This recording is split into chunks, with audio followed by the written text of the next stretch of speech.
और ये भक्ति ना करने से इन कोठी बंगले बनाने में और धन बढ़ाने में अपना जीवन व्यर्थ कर जाएंगे, तो फिर क्या होगा?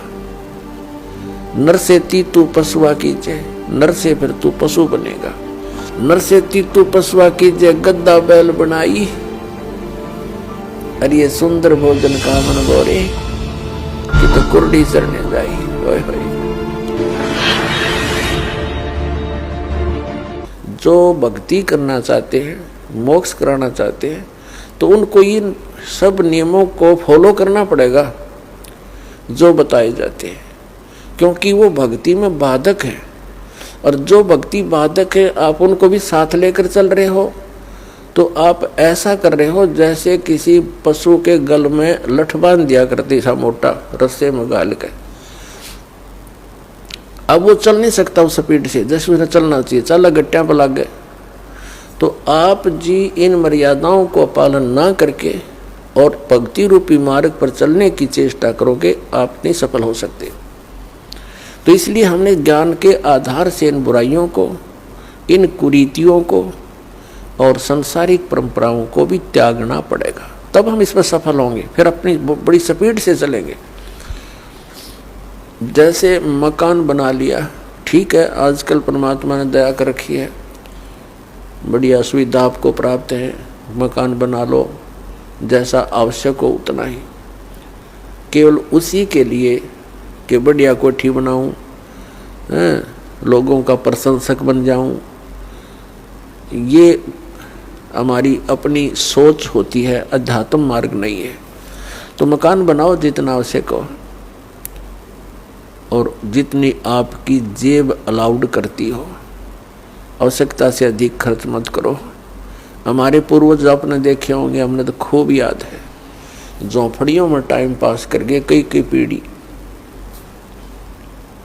उनका तो इतना काम है, एक चारपाई डालनी है आपने, चाहे 10 कमरों का मकान है आपका, एक कमरे में एक कोने में 3.5 बाई 3 बाई 7 फुट की जगह चाहिए आपने। घुटने तो घुड़िया तो मोकली है। कबीर साहब तक कहते हैं घर तो 3.5 हाथ और गढ़ा तो 4.25 है। कहे कबीर अधिका बना अधिका कहे उसको नहीं विचार। ये मनुष्य की जो शरीर है 3.5 हाथ का होता है।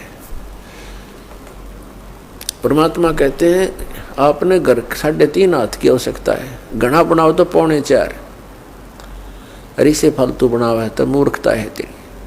फिर भी परमात्मा का कहने का तात्पर्य है कि आवश्यकता से अधिक कोई भी वस्तु आप संग्रह करते हो आपकी भक्ति का बाधक बनेगा, क्योंकि समय वेस्ट व्यर्थ जाएगा। कोठी बना ली, 1-2 लाख अपने पास से लगा लिए, 3 लाख कर्जा कर लिया। अब जब तो कर्जा ले लिया, ऋण ले लिया, पता नहीं चला, 1 महीने के बाद मांगने वाला आने लग जाएंगे। चैन गई, रात न नींद आवे नहीं, और भक्ति का भी नाश। वह को ठीक है काम आई आपके। तो इस प्रकार हमने भक्ति मार्ग में जो बाधाएं हैं उनको त्यागना पड़ेगा। अब क्या बताते हैं, परमात्मा ने हमें कितनी सद्बुद्धि दे रखी है, और ये भक्ति ना करने से इन कोठी बंगले बनाने में और धन बढ़ाने में अपना जीवन व्यर्थ कर जाएंगे, तो फिर क्या होगा? नर से ती तू पशुआ कीजिए, नर से फिर तू पशु बनेगा। नर से ती तू पशुआ कीजिए, गद्दा बैल बनाई, अरे ये सुंदर भोजन का मन बोरे कि तो कुर्डी चरने जाई। होय होय। अपने आत्मा इतना कुछ सुनकर भी हमारे यह बात अंदर जगह बनाती नहीं,